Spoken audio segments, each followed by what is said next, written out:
Welcome to another weekend here on the platform. It is our tradition to examine developments in the polity, and today's program will be no different.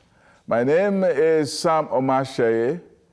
With each dawn, the 2019 general election draws closer.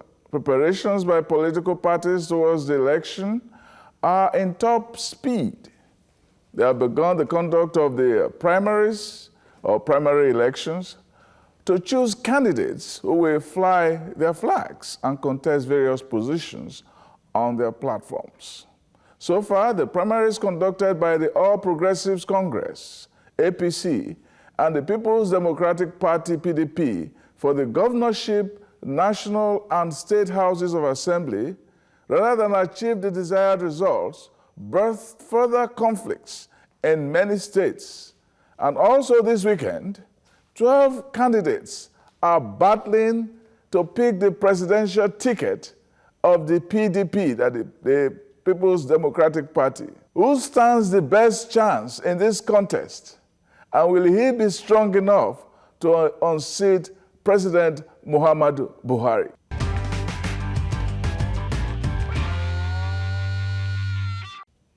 Well, for the news mentioned today is all politics. I have with me a journalist and public affairs analyst, Martin Soloja. Welcome to this show. And we have also Austin Nweze, who is also another analyst. You're welcome to this show. Thank you very much. We're going to look at political developments. Now, where do we start? Shall we say that Lagos APC primaries, or Imo APC primaries, or Delta APC primaries, or Rivers APC primaries? Where do we start? Let's start from Lagos. Well, I always shy away from, Lagos situation. I'm still in a state of shock, I'm still in a state of shock. What happened and stuff like that. Why would it say it's a state of shock? It's the first time that this kind of a thing, an incumbent is asked to step aside for another person by a political party. And that's the issue. We talk about inclusiveness. You don't run a one-man show, and if you don't have a control of the political structure, it has a way of playing out. So Lagos was. I'm still trying to recover. You get a sense that you're blindsided. Did you get that sense too, Martin? No, I have been a political journalist. Yes. And, you haven't seen the trend over I know as the world itself is growing, it's being disrupted by all sorts of influences. We see that even political issues will be disrupted. And you see we are growing. We were under military rule for so many years. But now we have seen some signs of development. And people are beginning to know that political party issues are not just issues. They are serious issues. And people have to develop that culture of noting, first and foremost, that we do not have independent candidates. And for you to be anything in the polity, you have to pass through a political party platform. And if you have not been part of that culture, and you allow somebody to bring you forward and you do not get involved in how political party system is developed, then when you see the consequences, you bear the consequences. And those of us who are analyzing politics from outside political party system need to deepen our understanding that, you need to develop political parties system. You need to be part of it. You need to know how to get involved. Mechanics. Yes, the mechanics. If you do not know, you do not know. If you are sponsored and you sit down there, you do not know what is happening. Well, when the consequences come, you face the consequences. So it is so easy to analyze and sit at home to say, oh, this one is not good, it's too involved. Why? This one is this one. We also fail to study how such people evolve, what they have done to evolve, to develop themselves and to get the platforms that they are using that people are surprised about. So we need to understand that this system in Nigeria is not about the United States where you have independent candidates. You need to pass through a political party system. Yes, what is something? Yeah, I'm just saying that, that's a challenge that technocrats have when they come into power. Policies, yes. They focus on, providing governance, and someone is playing the politics on their behalf. And by the time they wake up, somebody is playing politics on your behalf, you know that the thing that undergirds your position is politics. How do you get blinded to the fact that the politics is important? So because I've been trying to figure it out, and how do they say, okay, focus on the governance issues once campaigns are over, but you don't lose sight of the grassroots, the people that actually, But it's not as if the governor did not play politics. He just played the wrong politics. Yeah, playing the wrong politics. Who is defining it? That is the wrong politics. The wrong politics. Why, when it fails, it's the wrong politics. But now people are comparing the past governor with the present. With the present governor. And the point is that... And those who demonize the former past governor are now canonizing him. Yes. So there's one word they use, canonizing. Canonizing him. Yes, canonizing him. And you find that even the past governor, when he was going for this second tenure, there was a similar issue. There were issues. Yes. And how was he able to overcome it? And why why was it that the former one, that's Babatuje Fashola, was able to overcome, and this one has not been able to overcome? And that goes. Well, how do you answer that? Well, definitely, I went to a teacher training college at the first thing teacher training college in those days, before civilization kicked us in the face. Yes. The first thing is to understand individual differences. Yes. You can't find two people are not the same. Yeah, true. And the understanding of events, and reading of events are not the same. One, as you said, a technocrat. The other one, a technocrat, a lawyer, and this but and that. The point that the other technocrat also had experience in politics. Experience in politics. He was chief of staff. Yes. And he dealt with politicians every day. This one from civil service to...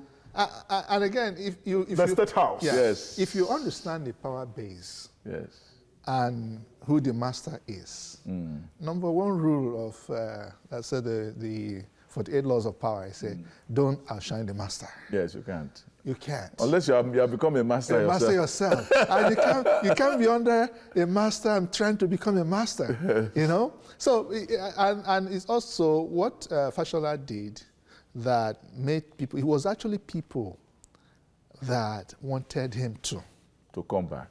So that's the story here too. Yes. That a lot of people were saying that it is the Godfather, it is the Godfather, it is the Godfather. No. But it was the people. It's the people. It was the people who said the people. They didn't want that is what I said that and the Godfather more or less because kind of just went to the tide.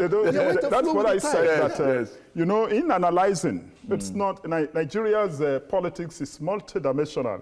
You can't just look at it from look at Ghana, look at this. Ghana is like Lagos. Yes. Every situation has its peculiarity. The kind of complexity we have in the diversity that is in Lagos. It's not, you can't find in any West African country. No, you can't. The kind of complexity. So you need to deepen your understanding, and for people who and also say history, and people who understand spirituality, they will tell you that look, wisdom is the principal thing in this connection.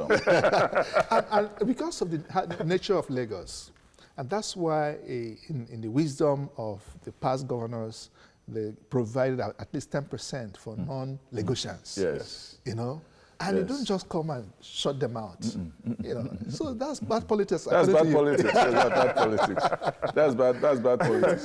The way the situation went was that he must have thought, well, I've done a lot of roads, I have done this, I have done that, that should be able to make me, or I have thought that everybody always had a second term, then I will automatically have a second term. Yeah, even for granted. If these people don't like me, they will have to give me. But suddenly, the upwelling of rage came upstairs, and just like water trying to burst open. That's right. No man, you cannot stand in the way of water. No, you can't. You must find this way. This what I said earlier about deepening understanding of how the party system works. Now, that brings us to the issue of democracy, because many people think that democracy is just about mass following. Democracy is also about deal making, and it's also about horse trading. It's about aggregating interests and so on. We sometimes are naive to think that, like the Greek period where everybody would just go and vote. Even then, the Greeks had slaves. The slaves couldn't vote. The women too didn't have that much power. It was a phallocentric society and so on. So we have never really had a situation where you say, oh, the majority must have the way. It must be deal making. How do you address the ideas? The ideas that are important. How do you get people's interests to chime in? Where does money play its role? Where does influence peddling? Where does ethnicity? Where does group? Where does charisma? All these things are very important. You bring all of them to play. When you bring all of them together, sometimes you forget that it's about mass following, but it's just about cooking a soup. And then you must make sure that the onion blends very well with the pepper and the oil. You're being a bit, fanciful with the words and about democracy. In Africa, it's not about deal making, it's about struggle. Struggle for power. It's about struggle for power. Yes. But when you struggle for power, in any democracy, there's no finesse in struggle for power. In every democracy, it is a struggle for power. No, but it's wrong. Every democracy, even in the US, it's struggle for power. It's struggle for power. But the point is, how do you struggle? What are the rules? What are the rules? What are the rules? You understand the rules. If I'm more powerful, if I'm able to bring this string together and that string together and make it appear as though I'm abiding by the rules, it's important. Sometimes I don't abide by the rule, and if I get enough forces to support me, they will say that is democratic. That's what we have in Erdogan in Turkey. That's what we have in Putin. That's what we have in Orban. That's what we have in the US. It's the finesse, that is lacking. And again, my question is, in my study about the democracy and how it's evolving, are we still running democracy or are we running a plutocracy? No, but the point though is that we don't really have, as I said in my show last week, we don't really have what is strictly defined as democracy. We have what we call republic. It's based on rules. But because the election that brought Bush to power under Gore, Gore had the majority of the votes. Hillary Clinton had the majority of the votes, but they came with some rules. That is not about the majority of the votes, but it's about the electoral vote. So in our own case, that's the rule. In our own case, what are kind of our rules here? The rules are very. I tell people that your PVC alone. Your PVC is not sufficient. It's not sufficient. The rules are very important. The rules here are very important. The rules include money, ethnicity, religion. No, there's so much. Those are that's why I talked about complexity of our diversity. You're right. Because our modern day money is also. They used to talk. Clinton said, he mentioned 3 C's. I can't remember. He said candidate, condition. And one other C. That's what determines the. None of them says the people. No. The people now will now align themselves.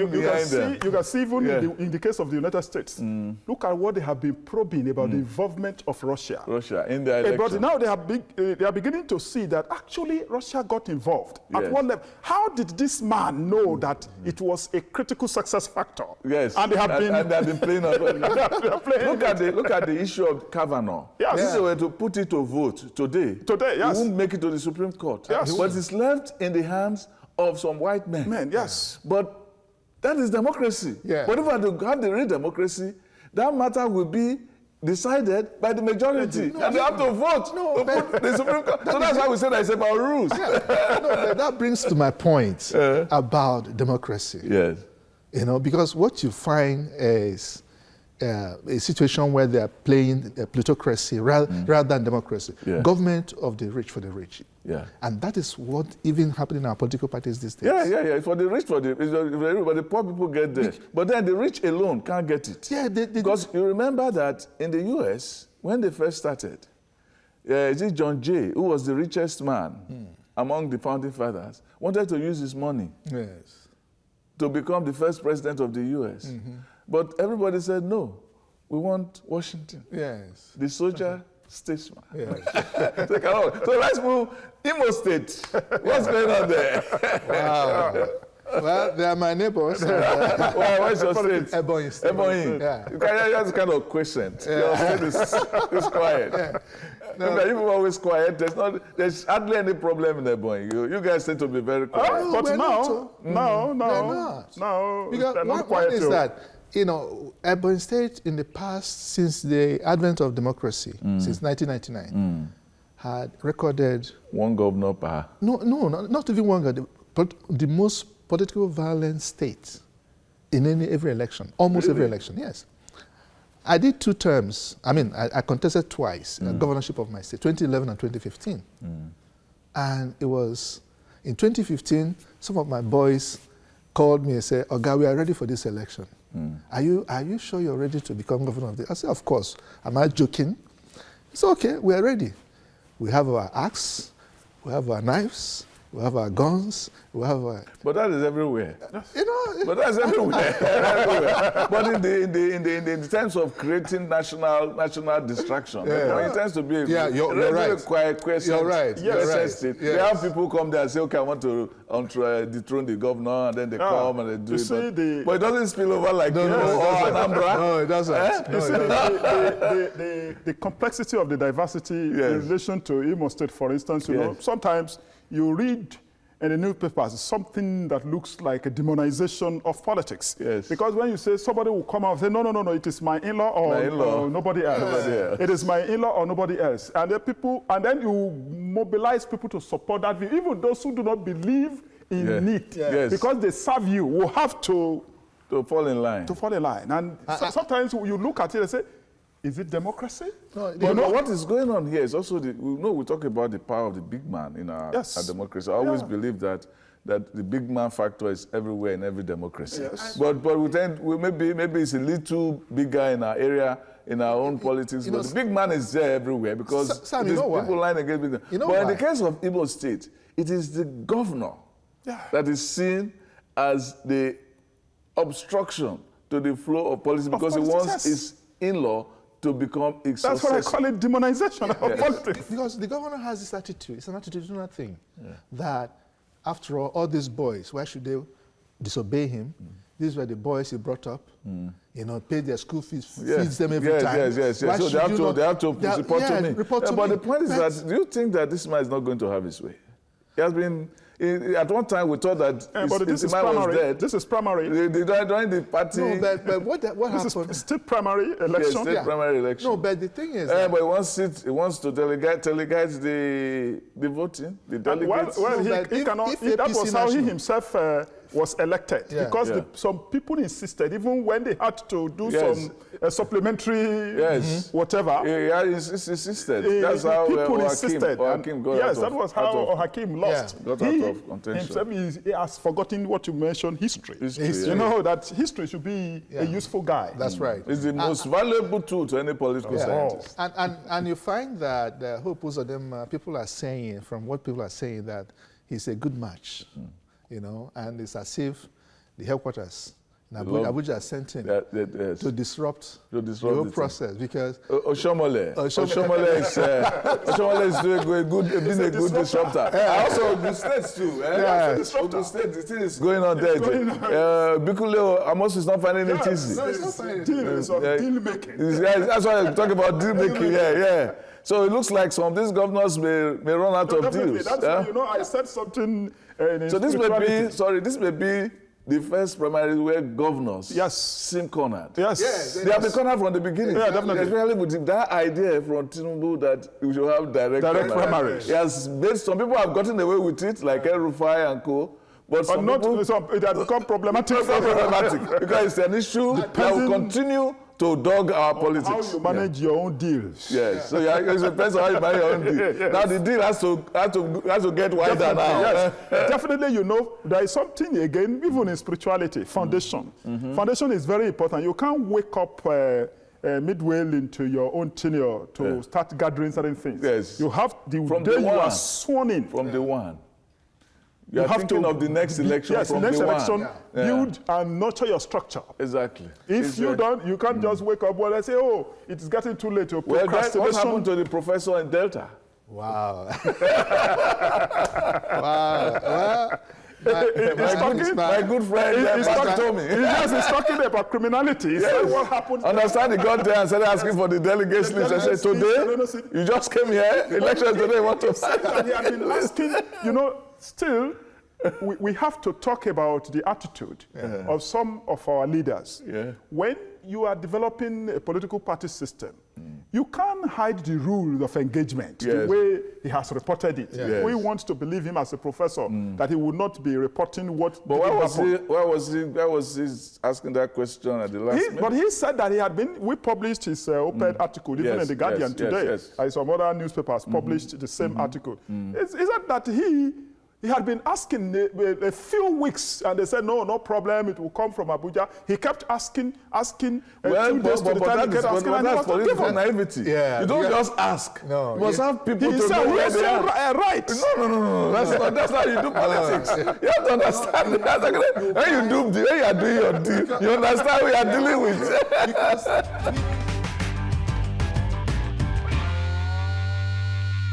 APC National Convention, PDP presidential primary. Who do you think of the 12? A dozen. How do you call them? The dozen, there's on I think now, movie, something the dozen. I think they have been shortlisted. Yes, they have been shortlisted. They have been shortlisted. I think that the only 3 critical ones, by the time I came here... Something by the dozen. What do they call it again? I just trying to, I know what your dirty dozen or something. Something by the dozen, something like that, yes. So now I think it's going to be Atiku, Kwakwanso, Saraki, and Tambuwal that may be left by the time what they of do Kwakwanso? Kwakwanso is there. But, who do you think is capable of standing up to Buhari of the? No, of definitely. the crowd? From my own, as a political reporter, from my own, the person who can maintain a structure and the discipline to organize resources to confront him is Atiku Abubakar. Atiku Abubakar. Yes. The question with Abubakar is that you can organize resources. So coming to the nature of politics again, you can organize resources. Can you organize enthusiasm? Well, that is the problem with Atiku. Yeah. But again, the person that has enthusiasm of all of them, you can say it's Saraki, but Saraki does not have He does not have a base. You have to have a place you are jumping from. Yes. It doesn't have. No, it doesn't. The person that has it, and if they are missing it, is Kwakwanso. And if they miss Kwakwanso, put it down. Kwakwanso doesn't have it. How does he have it? You know why? Kwakwanso even beat Atiku in the presidential. That was 3 years ago. Yes. You know what happened is that Kwakwanso has not carried himself the way It's not presidential. It's not presidential. Even at the Senate, where he has been operating in the last 3 years. I disagree. Okay. It's because of the base. How? The Northwest. The Northwest has Kwakwanso. Kwakwanso can cut a swipe in the Northwest into Buhari's following.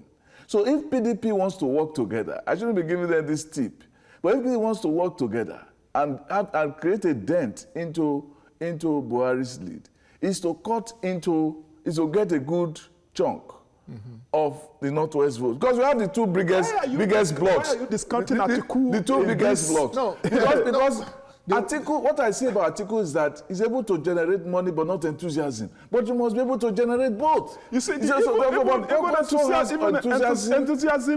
generating enthusiasm in one zone within 6 zones may not be enough. The person who can create enthusiasm here and there. Buhari did.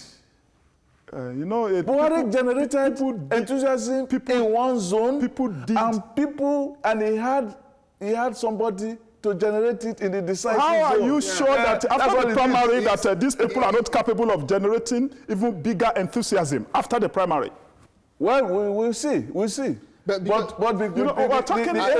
need to generate that kind of enthusiasm is the Southwest.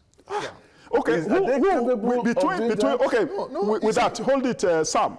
Between Atiku Abubakar and Kwakwanso, who can generate that in the Southwest? You know what has happened? In the case of Kwakwanso, what I thought was that if you have a Kwakwanso to cut into Buhari's numbers in the northwest, and you can get that will also. He comes from northeast. He himself. Yes, he comes from northeast. He can get a lot from northeast, then bite into middle belt and sweep south, and southeast. Then leave Buhari. You know that they create the tension. I'm not saying that that will be enough because none of them, I think, today is enough. But we will see whether they can generate propensity. He's the only one I think can generate that kind of momentum. Well, I have a different because I know that Kwakwanso cannot make any play in the Southwest because he has already pieced in the pond here, in Lagos, in the fair, and all. So he cannot make any play here.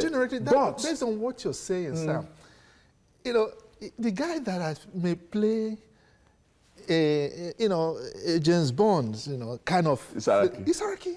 I don't see that. He might pick up this ticket. He knows if he picks up the ticket, it will look glamorous, but he doesn't have a base. Only Kwara. No, not only Kwara is a small place. But don't forget that with the court cases and all those things. It's not.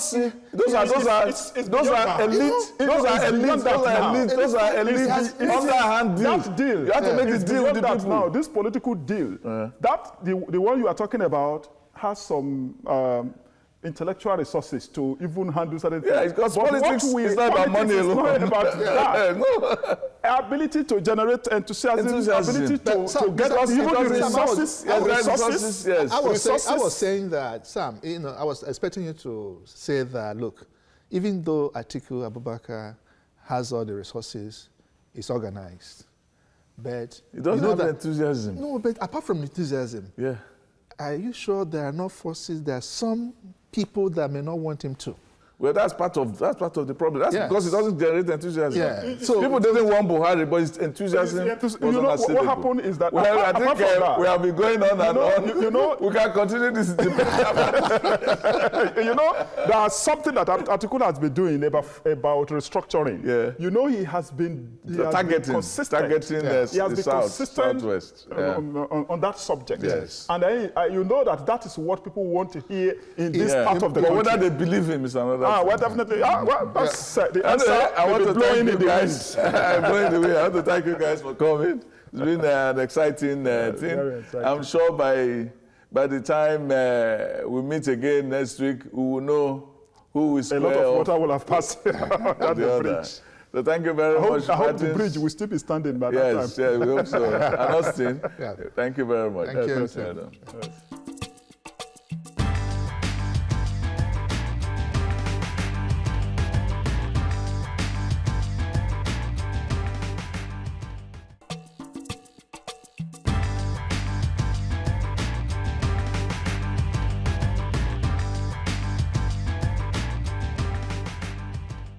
The Big Talk is with Segun Omolayo, a retired diplomat, writer, editor, and author of Pop Errors in English Writers Beware.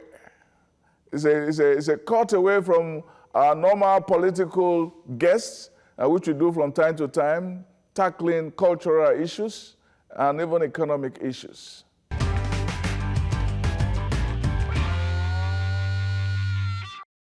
Welcome to Big Talk. Today we are moving away from the turbulent terrain of politics to the more delicate area of language and grammar and culture. And my guest is Segun Omolayo. Welcome to the show. Thank you very much. He's a retired diplomat. He has been editor, a rewrite person, publisher, and so on. He has also been involved in writing as an author and also a broadcaster. He is a kind of a renaissance person of the writing world. So you're welcome. Thank you very much. You have just published a book, not just published, a couple of months old. Yeah. Pop Errors in English, Writers Beware. Why did you decide to come up with this book? quite tome. Thank you very much. So the provenance, the origin is when I was director of programs in a broadcast station. Yes. And was reading the news on television and radio at the same time. Whenever I went to read the news, I look at the bulletins and I intervened in so many instances. It started I've had to do that too. The past couple of years. I was just calling, please correct that. Okay. So I kept piling these things, making notes and all that. Incidentally, those who are watching the news, I was a programs person, a producer and presenter and all that. They didn't like it at all. Whenever they go back to their editorial meeting, it's all abuses. Nobody thought it fit to come to me and ask me, why did you change this? Nobody thought of that. I then knew that I must be several steps ahead of these people. I must be able to justify whatever I correct. So it got to a point. You have to teach. I had to teach. The thing, I had quite a huge pile of notes that I made from the corrections. It then occurred to me that I could give a talk on all of this. We used to have monthly capacity building sessions, and often they call me to present something. And then the occasion offered itself, and I decided to present what I called pop errors. Exactly the title I use in this book, Pop Errors. So, pop, thank you very much. Pop is derived from what the young ones use, pop music, pop this, which means popular. It's just popular errors, that's what I meant there. So I presented that lecture, and believe me, it's the framework, the outline I used that day that ballooned to become this book, because I then continued to develop it. And incidentally, I was editing already for university lecturers, PhD theses, seminar papers, conference papers, projects by their students, and all sorts of things. And when I got to the United Nations also, I found out that they also were making the same mistakes that writers were making all over the place. I then articulated them by their name, each of them, looking at the principles, the rules which people are violating, and how to avoid such things. So what do you think? What do you think is the reason that we have such errors? Do you think that the errors, again, do you think that the errors are more now than they were in the past, or we have just been recycling these errors over the ages? Well, they are more now than before. Why? Because more and more people are not ready to learn. Now, I told you of the story of another department writing the news, and I reading the news and raising these observations, but they're not caring about it at all.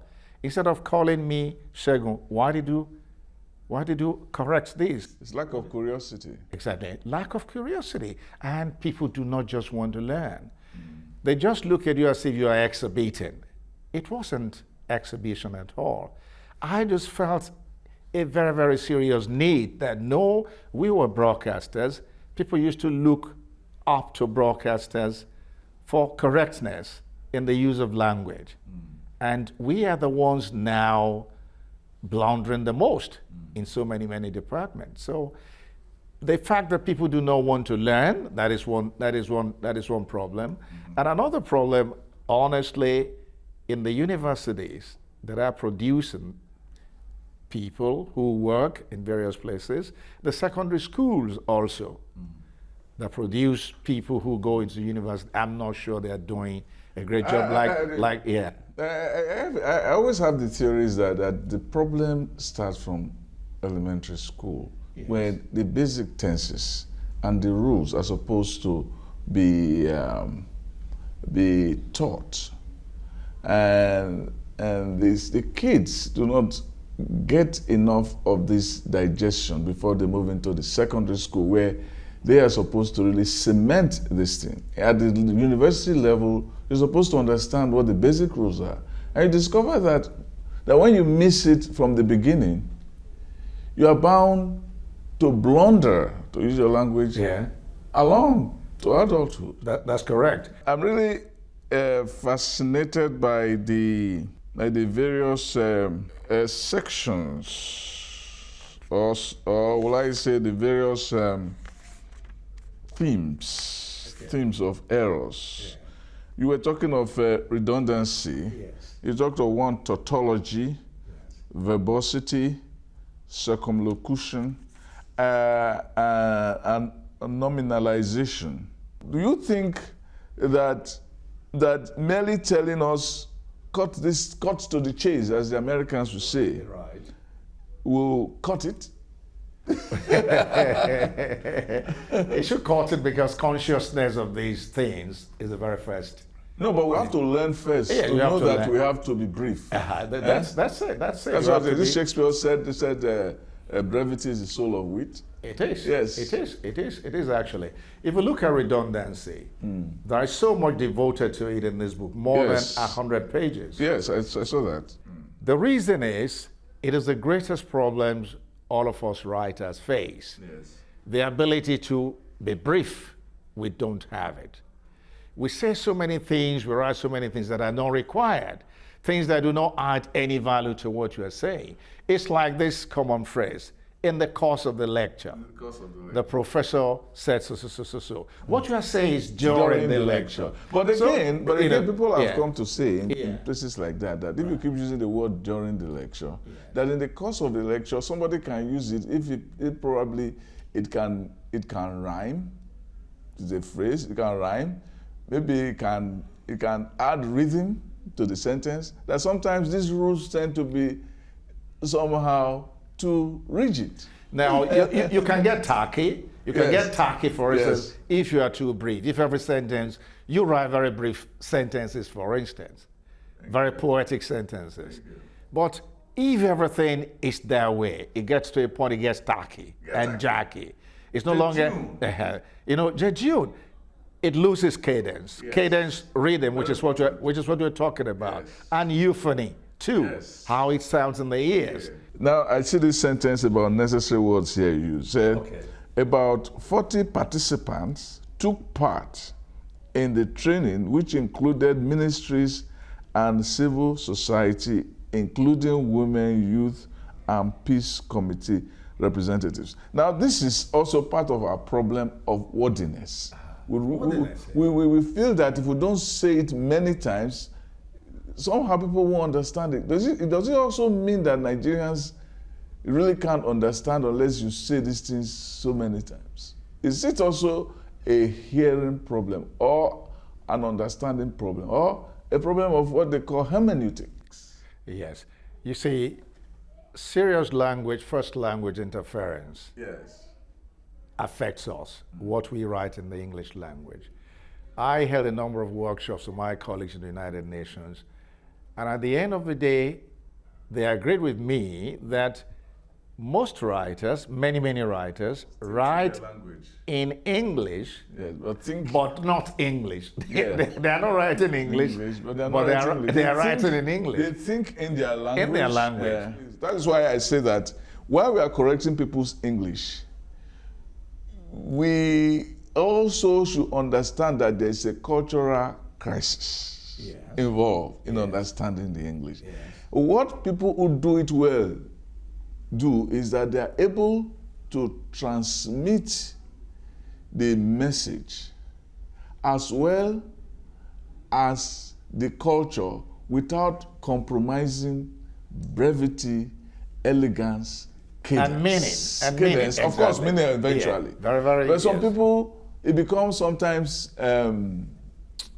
difficult to understand sometimes when you do a thing like that. Like when Shoyinka in his is it Death and the King's Husband? I say I had a rapid dialogue with my feet. Yeah. So it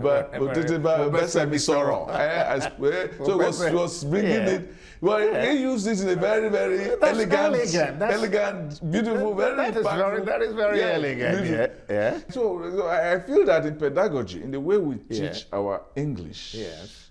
don't you think that we need to address it? We don't address this while teaching English.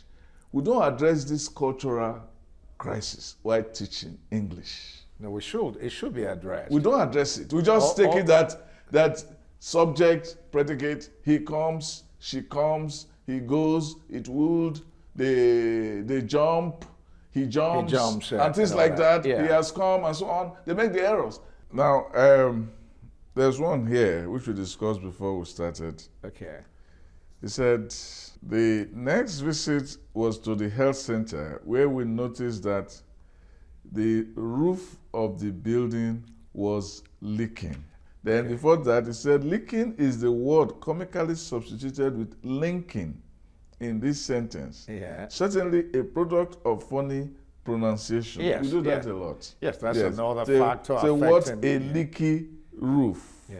does, what a leaky roof does is leak, not link. Interesting. You see, that's very common with us. Leaky roof, that's the correct thing. Yes. Runny nose, not running, Running nose. not running nose. What Yes. we have. So That's it. Then there is this one that is really, really common. Yeah. It says, the council official returned to town yesterday from hospital following a fatal accident on his way for the October 11 elections. So people use the word fatal when they mean serious. Serious, Every ghastly. day was there, so it means That's ghastly. that's all. And now, when should you use fatal?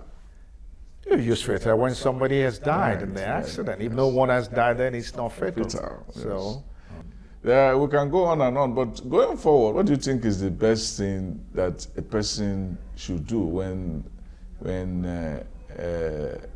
he or she wants to really avoid some of these pitfalls of expressions? well, one of the things to do is to keep retooling, because there is How do you retool? Because you keep reading and learning from others too. In fact, I value what I learn from other persons more than what I read. Because what I hear from the other person is so authentic, you can't compare with anything. Because the books you have read, I may not likely read all of them. Those places you have visited, I may not likely visit all of them.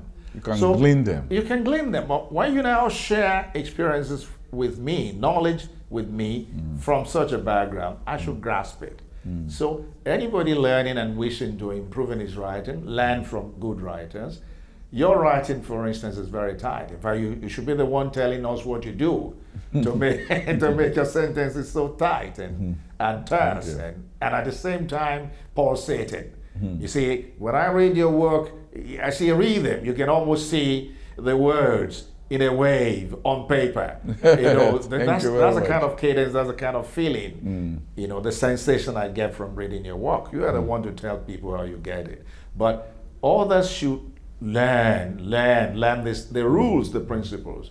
All of the things we speak about in this book, parallelism, malapropism, redundancy, run-on sentence, comma splice, all of these things. If you don't know the principles behind them, you're never going to be able to avoid them. So it's very important to learn, because there is nothing too small for anybody to learn.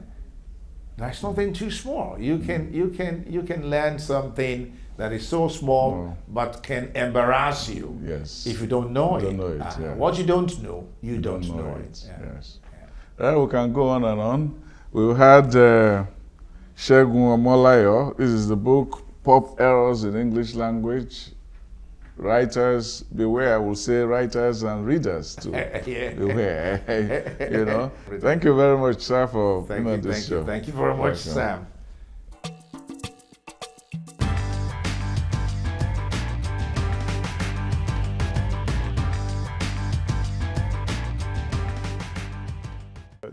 Thank you for watching the program today. You can catch up with my published columns and articles on my website, www.samomasheye.com. Also follow me on Twitter. My handle is @samomasheye. Enjoy the rest of your day, and until next time, be good.